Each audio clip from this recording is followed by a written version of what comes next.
Olá, seja bem-vindo à Pastoral Universitária, onde a gente continua falando sobre a Fratelli Tutti. Hoje, sobre o segundo capítulo, que chama Pensar e Gerar um Mundo Aberto. A gente vai falar muito sobre o amor e falar sobre essa ideia, o que seria esse mundo aberto que o Papa traz para nós aqui. Primeiro, a vida existe nesse mundo aberto, mas também em qualquer mundo, apenas onde há amor, onde a gente vê a presença de vínculos, de comunhão, de fraternidade. O grande problema é, hoje em dia, a gente está num momento em que a gente vive como ilhas. Ou seja, a gente se fecha muito em nós. E quando a gente se fecha, quando a gente se torna esse ser individualista, aí não há vida. Aí há morte. E, mais do que isso, não é só o amor pelo amor. Por quê? A gente vê muitas relações, seja de um amor romântico, um amor de companheirismo, seja de um amor de amizade, onde a gente diz que existe um amor, quando na verdade há ou algum tipo de dependência ou algum tipo de controle muito egoísta. Ou seja, eu amo essa pessoa enquanto ela é só minha. Eu amo essa pessoa e ela não pode ser do outro. Isso não é amor. Isso é egoísmo. E muitas vezes isso pode levar, inclusive, a relacionamentos abusivos, porque você quer que a pessoa seja só sua e não seja do outro. A gente tem que entender que as pessoas não vivem só para nós. O verdadeiro amor é aquele que abre o coração. Aquele amor que nos faz sair de nós mesmos, que nos leva a acolher o outro. Nesse sentido, o Papa vai falar sobre esse valor único do amor, o verdadeiro significado do amor. E para falar sobre isso, eu vou ler os números, os parágrafos 92 e 93 para vocês. Vejam só. A estatura espiritual de uma vida humana é medida pelo amor, que constitui o critério para a decisão definitiva sobre o valor ou a inutilidade de uma vida humana. Todavia, há pessoas que creem, que pensam que a sua grandeza está na imposição das suas ideologias aos outros, ou na defesa violenta da verdade, ou em grandes demonstrações de força. Todos nós que cremos devemos reconhecer isto. Em primeiro lugar está o amor. O amor nunca deve ser colocado em risco. O maior perigo é não amar. Isso está na 1 Coríntios, capítulo 13, versículos do 1 ao 13. Procurando especificar em que consiste a experiência de amar, a qual Deus torna possível com sua graça, Santo Tomás de Aquino explicava como um movimento que centra a atenção no outro, considerando-o como um só comigo mesmo, ou seja, o outro que também faz parte de mim, somos um só. A atenção afetiva prestada ao outro provoca uma orientação que leva a procurar o seu bem gratuitamente. Tudo isso parte de uma estima, de uma apreciação que, em última análise, é o que está por trás da palavra caridade. O ser amado é caro para mim, ou seja, é estimado como de grande valor. E do amor pelo qual uma pessoa me agrada, depende que lhe dê algo gratuitamente. É importante a gente ver como o amor está muito ligado ao outro, ao entender o outro como parte de mim. E, até nessa mesma linha, ninguém amadurece, ninguém cresce se fechando. O amor exige essa abertura. O amor leva a uma capacidade maior de acolher o próximo. E, muitas vezes, a gente fala em acolhimento quando, na verdade, existem periferias muito próximas de nós. Existem o que o padre chama de forasteiros existenciais. Pessoas que, às vezes, estão do nosso lado e a gente não vê. São pessoas que sofrem, são pessoas que são abandonadas, são pessoas que são menosprezadas, ignoradas. Por exemplo, o Papa cita aqui o racismo, cita aqui pessoas com deficiência, que de fato, por vezes, são esses forasteiros existenciais. Eles estão na mesma existência nossa, na mesma realidade nossa, mas eles não têm alcance a coisas que a gente tem, simplesmente por estarem numa condição diferente da nossa. Ele cita também os idosos, que também têm as suas limitações muitas vezes, e aí acabam ficando de lado, acabam sendo menosprezados. Nesse sentido, o Papa traz pela primeira vez, salvo engano meu, o conceito de amizade social, que está no próprio subtítulo da encíclica, né? Fratelli Tutti, sobre a fraternidade e a amizade social. E ele nos diz o seguinte: o amor que se estende para além das fronteiras, e aqui Não vamos entender fronteira como simplesmente divisão entre países.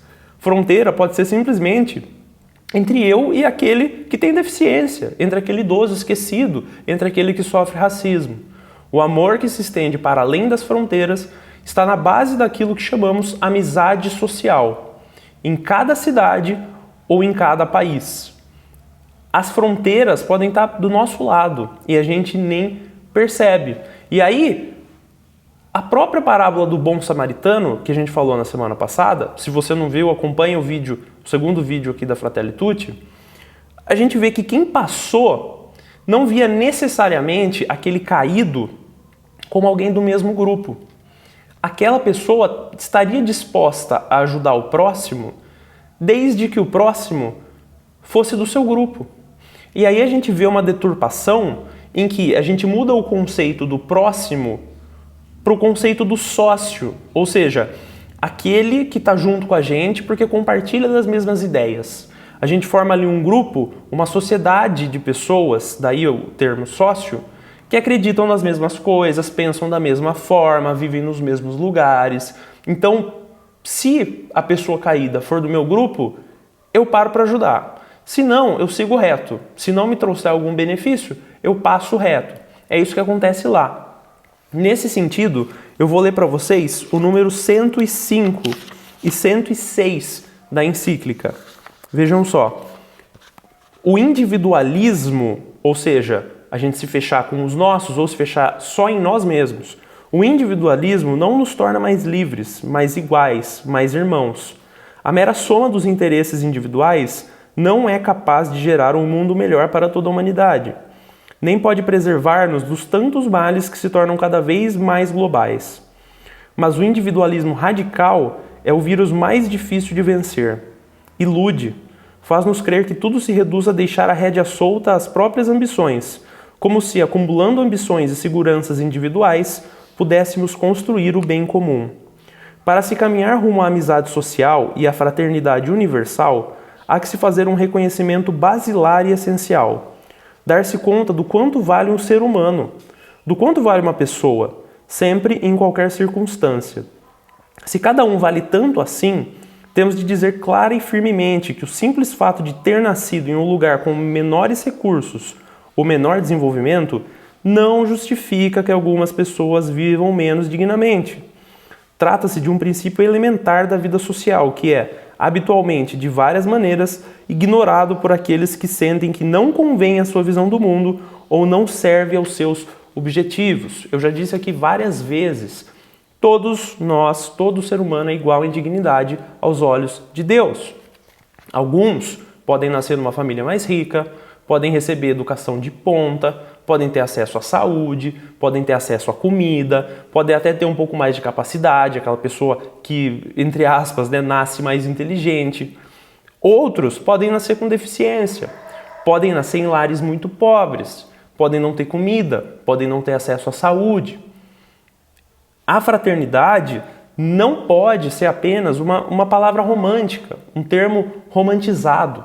Essa fraternidade só se alcança quando nós, como sociedade, verdadeiramente olha para os outros, independente de quem seja, e acolhe os cuidados básicos dessa pessoa. Por exemplo, você favorece aquele um pouco mais fraco a dar o melhor de si, mesmo que ele não tenha o melhor dos rendimentos, mesmo que seja um pouco mais lento, mesmo que a eficiência seja baixa. Não é passar uma régua e falar assim, os que batem essa eficiência que eu quero, eu acolho, eu quero, eu vou dar suporte. Os que não batem essa régua aqui que eu coloquei, eu descarto. Esse é lento demais, esse não tem o rendimento que eu quero, esse não tem a eficiência que eu quero, e jogo fora. Isso não é fraternidade, isso é viver num faz de conta. Quando a gente é fraterno, só com aqueles que nos interessam, só com os sócios que o Papa citou. E aí você pode ouvir tudo isso que eu estou falando e falar, poxa, mas isso é muito distante, não é? Por que isso é muito distante? Porque a gente vive num tempo e a gente se acostumou a viver num tempo de profunda degradação moral. A gente descarta a ética, a gente descarta a bondade, a gente descarta a fé, quando na verdade esse conjunto de coisas é que deveria ser o normal. O normal seria que nós fôssemos pessoas boas, que nós nos importássemos com o próprio. Então, só quando a gente volta para essa ideia de promoção do bem, quando a gente começa a promover o bem em prol de um crescimento genuíno das pessoas, um crescimento integral, é que as coisas voltam para o lugar. Aí, o Papa vai falar sobre o valor da solidariedade. E imagino eu, pelo menos a impressão que eu tive, é que esse é um dos pontos mais fortes e primordiais desse capítulo. O Papa frisa muito que respeito mútuo e solidariedade são coisas que têm que vir acompanhadas da criação da pessoa desde muito cedo. Isso passa pela família, que tem uma missão educativa muito primordial. É imprescindível que a família passe valores como amor, fraternidade, boa convivência, partilha, o cuidado pelo outro, mesmo a fé. Os educadores, por exemplo, a gente está num momento em que a educação é muito voltada para o alcance de um objetivo. Então você é educado meramente para passar num vestibular, para estar numa boa faculdade, quando, na verdade, isso deveria ir muito além. Isso deveria passar pela dimensão moral, pela criação, moral da pessoa, espiritual da pessoa, social da pessoa. A gente acaba esvaziando muito isso em prol de bater essa meta que eu comentei.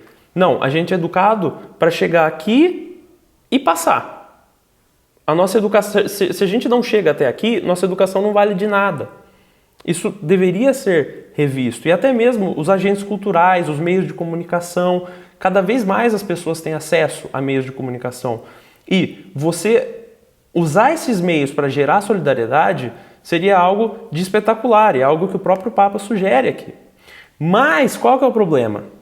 Solidariedade é uma palavra que nem sempre agrada. É uma palavra que muitas vezes é deturpada. Dão-se sentidos à solidariedade que não são os sentidos verdadeiros. Ideologiza-se a solidariedade. Mas, no final das contas, a solidariedade é você se fazer responsável pela fragilidade do próximo. É você se colocar a serviço do próximo. É você entender a fragilidade do outro e, em serviço, ajudá-lo a superar essa fragilidade. O serviço, gente, nunca é ideológico. A gente não serve ideais quando estamos sendo solidários. A gente serve a pessoas. A gente serve a fragilidade das pessoas. A gente busca suprir essa fragilidade. E não busca fazer isso em prol de algum ideal, no sentido de ideologia. No sentido mais profundo desse termo, a solidariedade é uma forma de fazer história. Aquela pessoa que você ajuda, muitas vezes muda todo o rumo da história dela por causa da sua atitude. Quando você ajuda alguém que está passando frio, que está passando fome, alguém que está numa situação de vulnerabilidade, uma criança que não tem como estudar, que não tem como comer, que não tem onde ficar, o seu gesto de solidariedade pode mudar profundamente a história de uma pessoa. Nesse sentido, eu vou ler para vocês o número 118 e o número 119 dessa encíclica. O mundo existe para todos, porque todos nós, seres humanos, nascemos nesta terra com a mesma dignidade. Olha o que eu sempre falo. As diferenças de cor, religião, capacidade, local de nascimento, lugar de residência e muitas outras não podem antepor-se nem ser usadas para justificar privilégios de alguns em detrimento dos direitos de todos. Por conseguinte, como comunidade, temos o dever de garantir que cada pessoa viva com dignidade e disponha de adequadas oportunidades para o seu desenvolvimento integral. Nos primeiros séculos da fé cristã, vários sábios desenvolveram um sentido universal na sua reflexão sobre o destino comum dos bens criados. Isso levou a pensar que se alguém não tem o necessário para viver com dignidade, é porque outrem está se apropriando do que lhe é devido. São João Crisóstomo resume isso dizendo que não fazer os pobres participar dos próprios bens é roubar e tirar-lhes a vida. Não são nossos, mas deles, os bens que aferrolhamos. E São Gregório Magno diz assim: quando damos aos indigentes o que lhes é necessário, não oferecemos o que é nosso. Limitamo-nos a restituir o que lhes pertence. Veja só, existe uma coisa na igreja chamada direito universal dos bens.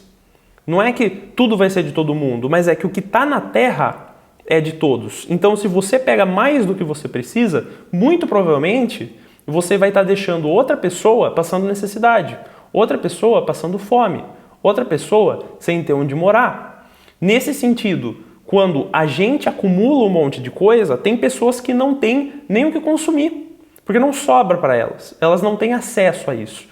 Nesse sentido, ninguém deveria ser excluído.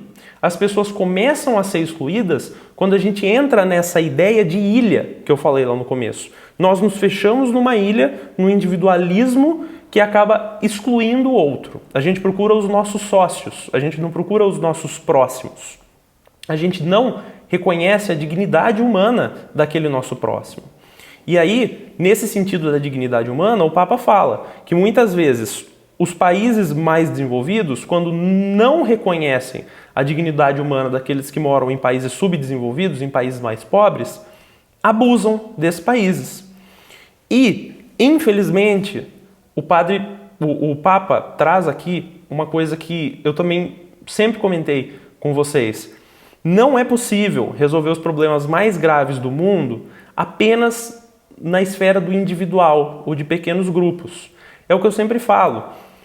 Não tenha esse ideal de mudar o mundo, porque muito dificilmente você vai conseguir mudar o mundo. Mas tenha sim o ideal de mudar a sua realidade, de mudar aqueles que estão à sua volta, de fazer a diferença no seu círculo. Por fim, eu vou ler para vocês o número 127, que é o último parágrafo desse capítulo. Trata-se, sem dúvida, de outra lógica. De que lógica ele está falando aqui? De tudo isso que a gente conversou até agora. Desse amor universal, dessa fraternidade universal, dessa amizade social. Se não se fizer esforço para entrar nessa lógica, as minhas palavras parecerão um devaneio. Mas, se se aceita o grande princípio dos direitos que brotam do simples fato de possuir a inalienável dignidade humana, é possível aceitar o desafio de sonhar e pensar em uma humanidade diferente. É possível desejar um planeta que garanta terra, teto e trabalho para todos. Esse é o verdadeiro caminho da paz, e não a estratégia insensata e míope de semear medo e desconfiança perante ameaças externas. Com efeito, a paz real e duradoura é possível só a partir de uma ética global de solidariedade e cooperação, a serviço de um futuro modelado pela interdependência e a corresponsabilidade na família humana inteira. Cuide dos seus próximos, não se feche apenas nos seus sócios. Continua aqui na Pastoral, que na semana que vem a gente vai falar sobre o próximo capítulo da Fratelli Tutti. Até lá!